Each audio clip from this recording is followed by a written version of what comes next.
Hi, I'm Billy Maddox, and I'm gonna mess this up so that you don't have to.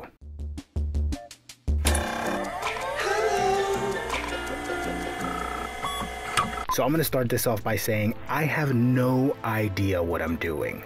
I got a bunch of pieces together and tried to put stuff together. So this is not really going to be a tutorial, but kind of just showing you what I did, what I used, and how I got to where I got to. So first off, cutting the emitter.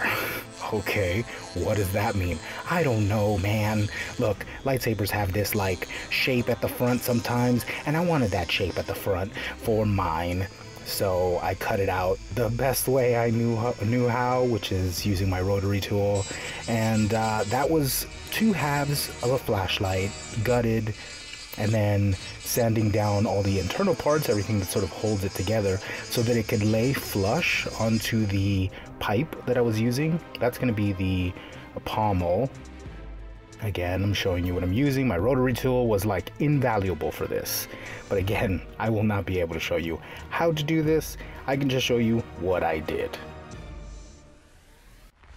I'll also say that I think my saber ended up being a bit thin for what I wanted, but I think I actually wanted it a bit thin. There's a lot of talk in the custom saber community that lightsabers are too thick in general because they have to be filled with electronics. This obviously doesn't have any electronics. It is just a prop to be used. This is going to be the back, by the way. This is the pommel side of it. And so, you know, I did some rough cuts and then went in with my drum sander attachment on my rotary tool and just kind of cleaned it up. This was all very easy also. The pictures themselves kind of look very impressive, but none of this is hard. If you want to do this, you can do this for sure. If I could do this, you could definitely do this. And again, I'm just sort of making it up as I go along. I've been working on this for weeks, and there were moments where I was just putting parts together, taking them apart, and just baffled as to what I was gonna do and how it was gonna look.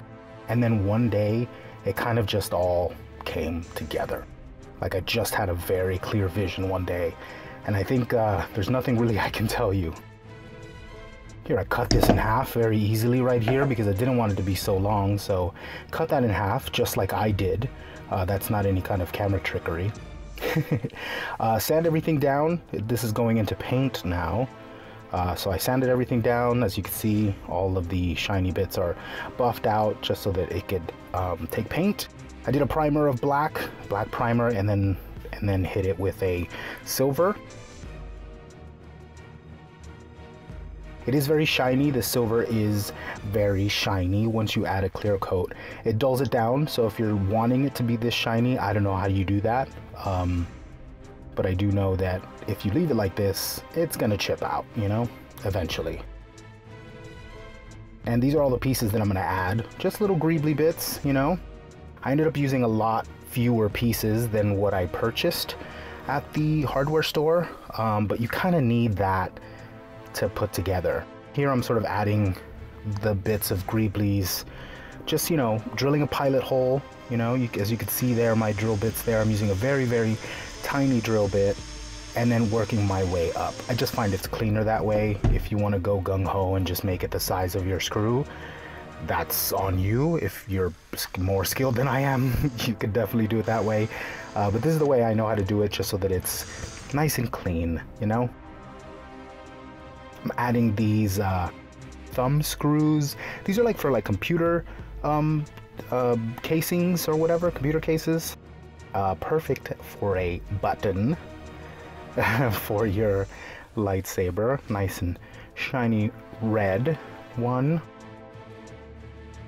And I'm just screwing it in. So you make the hole a bit smaller than you need, because that will in and of itself tap the hole for you.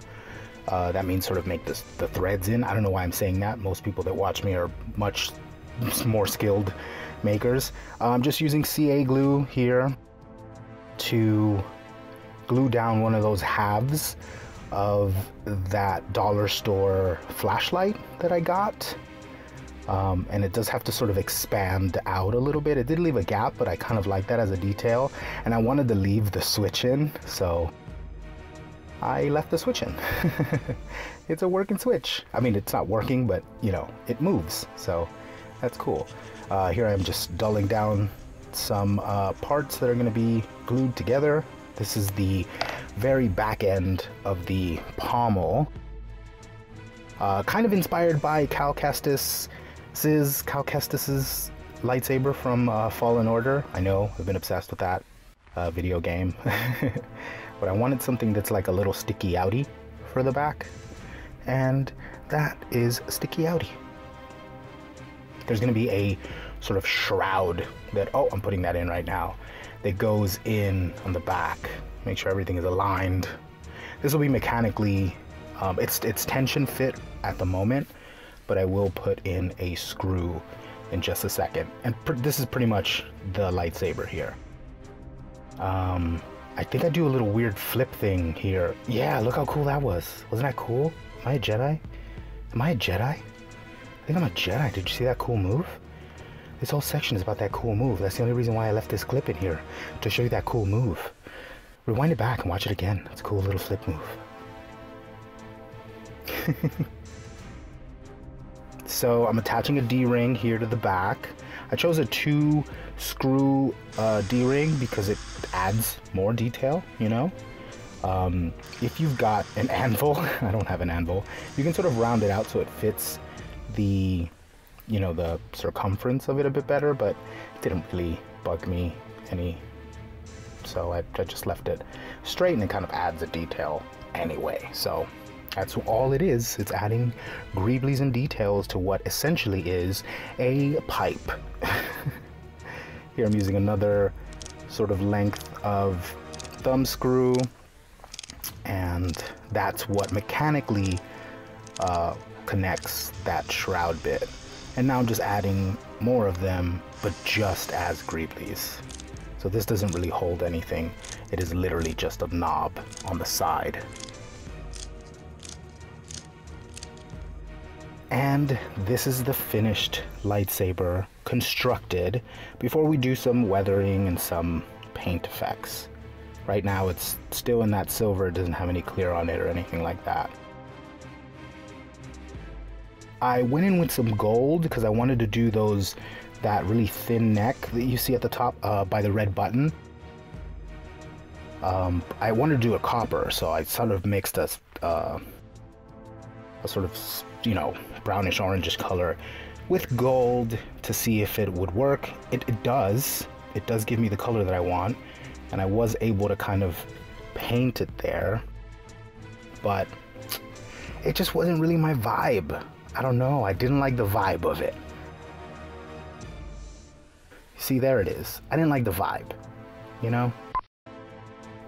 Gold is particularly, or Electrum is particularly reserved for masters. It just felt a little like, well, that's not me. Anyway, let's get into some weathering. It's just a mix of sort of browns and blacks, you know? Really, really watered down, getting in all these nooks and crannies, and then immediately wiping it down. You've seen me weather stuff time and time again. I'm getting good at having a light hand. I think it's always better when something is a little under-weathered than over-weathered. Unless you're going for some sort of lost relic situation.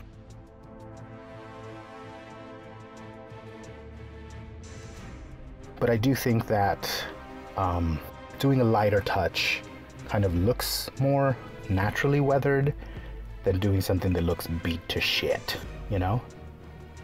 So I'm getting good at sort of restraining myself. Every urge that I have in my body while doing this is telling me, do some more. Put some more on there. Make it really, really fucked up. But, you know, I've had to kind of restrain myself because it ends up looking bad, you know? So do it in layers, do it slow if you're doing it, and build up to the level of weathering that you want to get to. Don't try to do it all at once, because then you can't take it back. But you can always add another pass, You can always go in and do another little detail. You see here I'm doing it around all the screws because I didn't do that. And, or, you know, I left it for this pass, but I didn't want to do it all at once. I'm getting some of these bits here that are just part of the PVC that I used, but like, isn't it like perfect for a lightsaber? I mean, look at those like straight bits on the sides of that. That's lightsaber-y as fuck.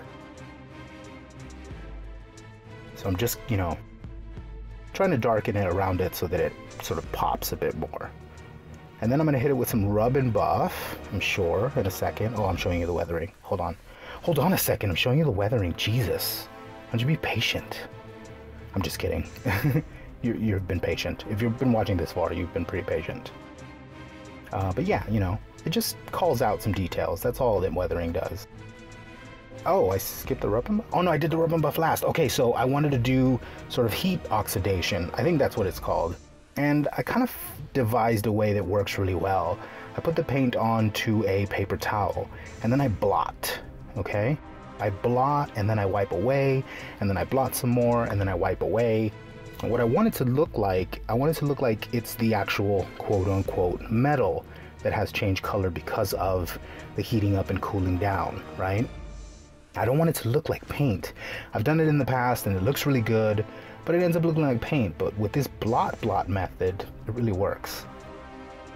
And I've always been stumped as to like, what is the orangish color that they use underneath this bluish oxidation? Gold. Gold works so well. It works so well in this case. It sort of mixes with the blue too, and you get a weird green shade in between.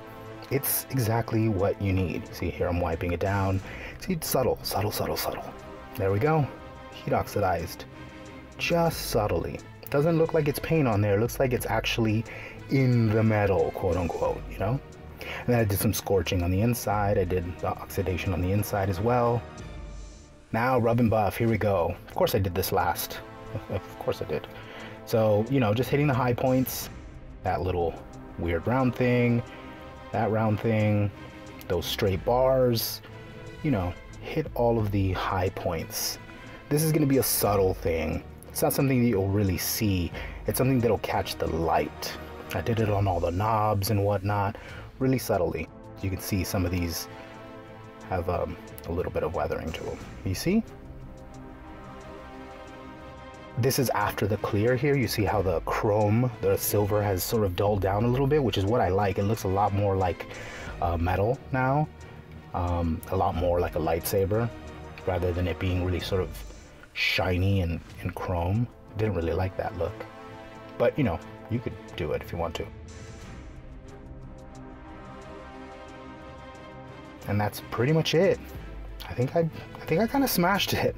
This is my first ever like scratch build, you know, where I'm just taking random parts and putting them together. I'm usually repainting something that's already been made or some, you know, something. This is my first ever kind of like scratch built prop, and I think I've kind of leveled up. I don't know. What do you think?